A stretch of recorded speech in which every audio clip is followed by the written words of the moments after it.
You may proceed, Honorable Jinky Luistro. Mr. Chair, we are asking for the enlightenment of Attorney Zuleika with respect to constructive dismissal. Yes, Attorney Lopez, please. Yes, Your Honor, Mr. Chair. From what I recall, constructive dismissal happens when an employee is forced to resign under certain circumstances. In the case of Yusek Mercado, she has the rank of undersecretary, and she serves at the pleasure of the appointing authority. So, given that the principal has lost her trust and confidence, then we can also ask for her to resign.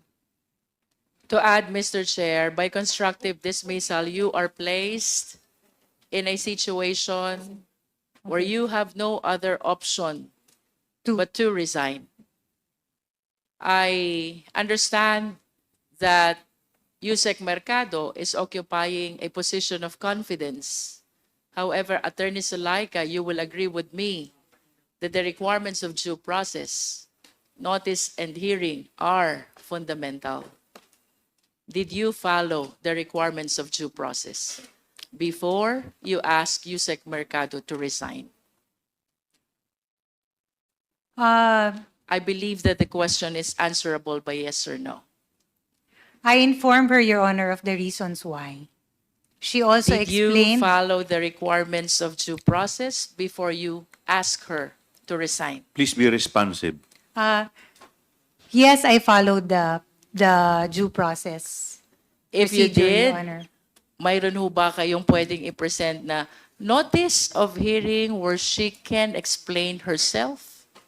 What, Your Honor, if I may explain, in that isolated incident, I asked her, I told her the reasons why the principal has already lost her trust and confidence, and she did, which I think is a minimum, qualifies really as a due process. For what reasons were she being let go of? And then she also explained her side. She was given a chance to explain her side. Mr. Chair, if Attorney Zuleika is maintaining the position that she followed the requirements of due process, question number 1, did you give her a copy of the complaint? Yes or no? No. Did you set a hearing for her? Yes or no? No, Your Honor. 3, did you come up with a resolution on the issue that is being charged against her? Yes or no? No, I Your believe Honor. no. And therefore, you did not follow the requirements of due process. Mr. Chair, I wish to proceed. Attorney Please proceed. Zuleika, who decides on the amount to be disbursed?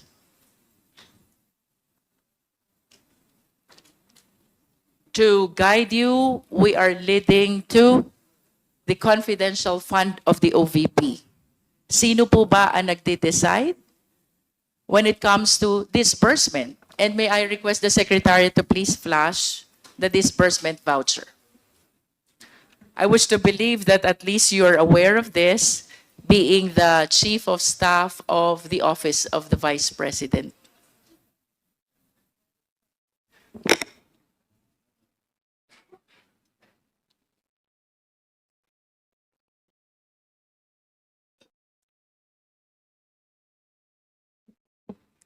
Can you please enlighten us, Attorney Zuleika? Who decides? Sino po ba ang may call pagdating sa amount to be disbursed? With respect especially to the confidential fund of the OVP. Your Honor, I have no personal knowledge of this DV because it never passed through me. Saan po ba kayo nag-opisina, Attorney Zuleika? Do you share the same office with the Vice President? Yes. Yes? That is correct. So, can you please walk us through? Ano ho bang itsura ng opisina nyo? Nasaan po ba ang lamesa nyo in comparison to the table of the Vice President? Your Honor, the Vice President, at that is not in the office 7 days a week or 5 days in a work week, Your Honor. In other words, sino po ang nagdadala ng mga disbursement voucher sa ating Vice President? I think, ma'am, the question is best directed to the Director for Finance and Admin. Hindi po ba kayo ang nagdadala ng Hin- disbursement voucher? Hindi po, Your Honor. But at least can you confirm to us that with the signature of the Vice President affixed in the disbursement voucher, he's the one, she's the one who has the call in terms of disbursement? Yes. Your Honor, I have no personal knowledge, so I am not the best person to answer the You've question. been with the President since, The Vice President. with the Vice President since her time as Mayor of Davao. That is 2010. Tama po? Yes. And you're very much familiar with her signature. Tama po? You're very much familiar with her signature.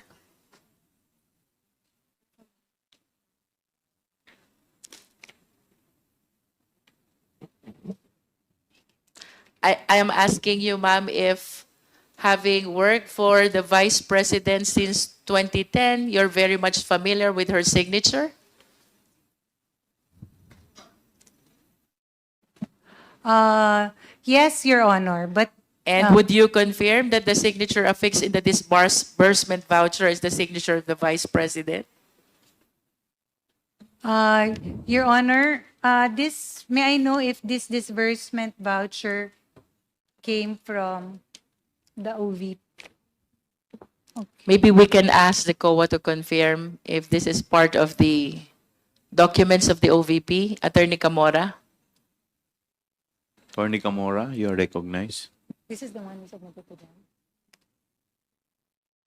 Yes, Mr. Chair. With that confirmation, would you confirm that the signature belongs to the Vice President? Your Honor, Mr. Chair, if these were the documents submitted to the Commission on Audit, if this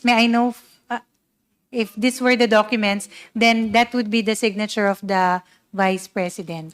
And it is because of this disbursement voucher that the succeeding slide, the check was issued in favor of Gina F. Acosta. Would you confirm that? Attorney Zuleika? Paki-zoom po nung check. Secretariat, kindly zoom the check. The next slide, please. This one is the voucher.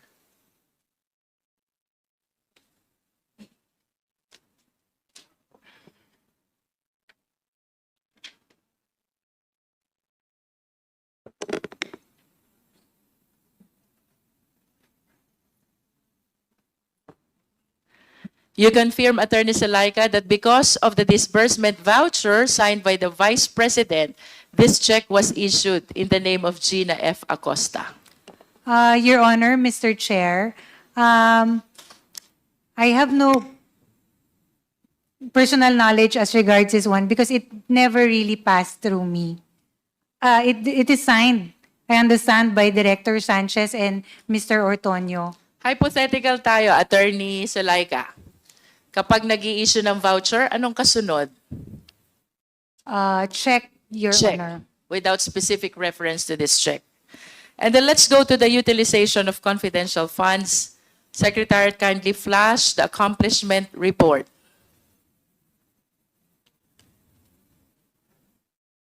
Dito po sa accomplishment report,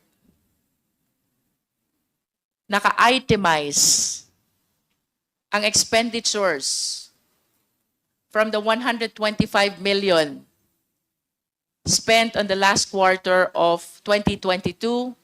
Ito po yung ginastos in 11 days. Can you please enlighten us? Sino ho ba ang nagdi-determine nitong mga information na bibilhin? Your Honor, I have no personal knowledge as to the disbursement or utilization of the confidential funds. My job and my role really in the Office of the Vice President is confined to certain areas, primarily operations. How about with respect to the payment of reward? Who determines who will be given reward? I have no information as regards that, Your Honor, because these are documents that they really did not pass through me. How about with respect to the rental of other incidental expenses relative to the maintenance of safe houses? Who determines this? Hindi ko po alam, Your Honor. Hindi nyo rin po alam. The purchase of supplies. Sino po ba naglilista ng mga bibiling supplies? Your Honor, I have no personal knowledge. Next, the provision of medical and food aid. Who determines who will be the beneficiaries of this medical and food aid?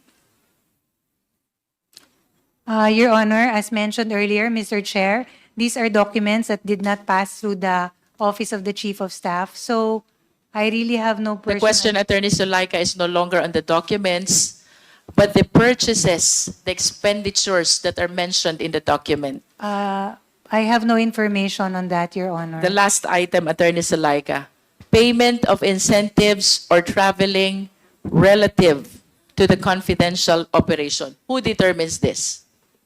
I have no information, Your Honor. In the previous hearings, Attorney Zuleika, General Mempin testified. Okay. And he said he has no knowledge about this. You are the Chief of Staff, and now you're saying also you have no knowledge about this. The question is, who has knowledge about the utilization of this confidential fund? Your Honor, Mr. Chair, I can only really answer for myself. These are documents that did not pass through me, so I have no personal information as to...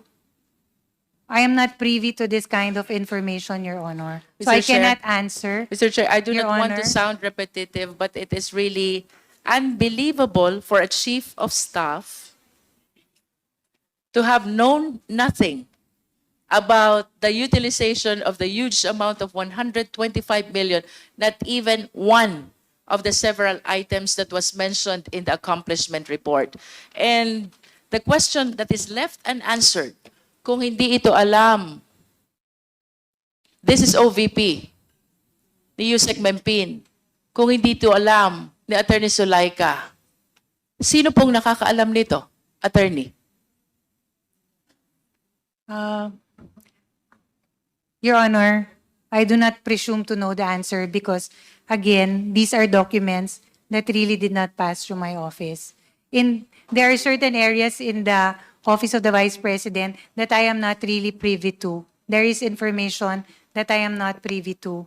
So I cannot give you a definitive answer. Respectfully, Your Honor, much as I want to give a definitive answer, these are matters that are information that are not available to me.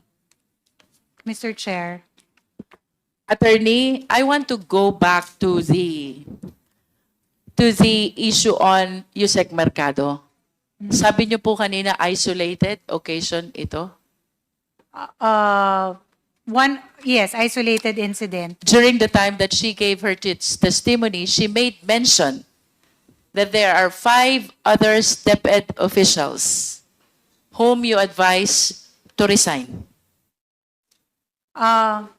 That is correct, Your Honor. I was also instructed by the In Vice other words, this is President. not an isolated occasion.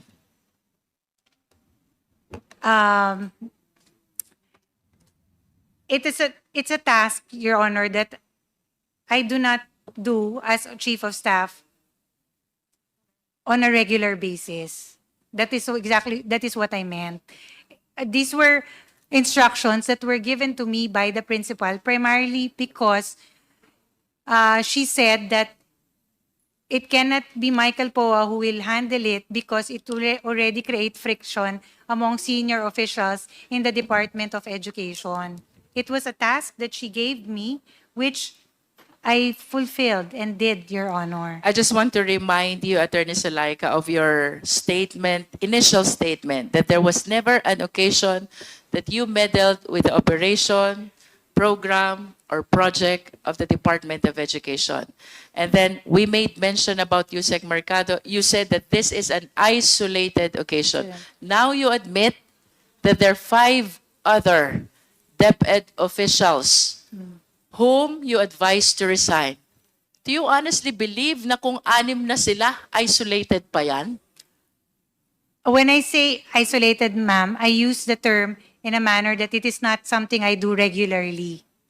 It is only upon instruction of the Vice President, Your Honor, Mr. Chair, because she was also at that time the department secretary. Can you please enlighten us? Who are these 5 other DepEd officials whom you advised to resign? I think, Your Honor, 4 lang po sila. And the 5th is Yusek Mercado? No. I think the 4th is Miss Mercado, Ma'am Mercado. Mr. Ablan. Mr. I forget his name. I think Mr. Arnuco. Mr. Come again? Arnuco. Arnuco. Mr. Arnuco. And the head for legal, I forget his name. I think Attorney He's a lawyer. Attorney Brady. I wonder what made you ask him to resign. Is he the legal head? During that time, yes, I think, because he had the rank of USEC, I understand. And the 4th is Yusek Mercado. Yes. Can you please state in brief, what is the reason for asking Ablan to resign? That one, I think it is still the same, Your Honor, loss of trust and confidence. Arnuco, the same? Yes. Attorney Bradit, the same? Yes, Your Honor. And Yusek Mercado, the same? Yes. Loss of trust and confidence. This notwithstanding, I am inclined to believe, Attorney Zuleika, that what happened to Yusek Mercado happened also to these 3 other DepEd officials. No copy of complaint, no schedule of hearing, no resolution or decision explaining why you are asking them to resign. And therefore, what you did to them is constructive dismissal. Again, Your Honor, may I just clarify for the record, it was an instruction by the Vice President. She instructed me to call them and let them know that she has lost her trust and confidence in them. Mr. Chair, my last question is about the notarized certification by Attorney Abelia. Secretariat, kindly flash the certification of DepEd Confidential Fund 2023, first to third quarter, and then OVP 2022 Confidential Fund, as well as OVP 2023, first to third quarter. Mr. Chair, I wish to manifest that this certification were used in support of the accomplishment report. And this certification were notarized by a certain Attorney Abelia, whom I understand was invited also but did not appear in today's hearing. Tama po ba tayo, Secretariat? She's one of those who did not appear in today's hearing. Nevertheless, Attorney Zuleika, are you aware of these documents? I am not aware of this document. It's only now I see it, Your Honor. Tataka lang po ako, Attorney Zuleika, you are the COS, who therefore is assisting the Vice President as to the documents that she should sign and she should not sign. Ang dami po ng pinepermahan niya.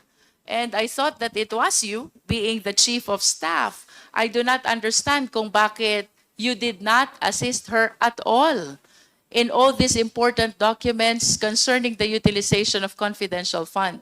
If you're saying again that this did not pass through you, eh sino ho ba nag-a-assist sa ating Vice Presidente sa mga ganitong dokumento? Your Honor, this is the first time I see it. I would not know who is the one who was assigned to give it to the Vice President. Attorney Zuleika, I'm about to end my interpellation. These are seven documents. And I wish to manifest, ang opisina po ni Attorney Abella ay nasa Santa Ana, Manila. Ang opisina po ng OVP ay nasa Mandaluyong. Ang opisina po ng DepEd ay nasa Pasig. The Vice President is one of the signatories in all these 7 documents.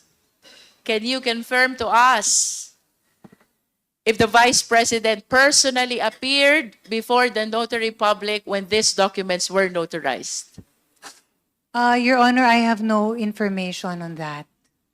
I Respectfully, Mr. Chair, I- I really have no information. I on just it. wish to manifest, Mr. Chair, that under the rules, when a notary public is notarizing documents, the signatories are supposed to personally appear during the time that the documents are being notarized.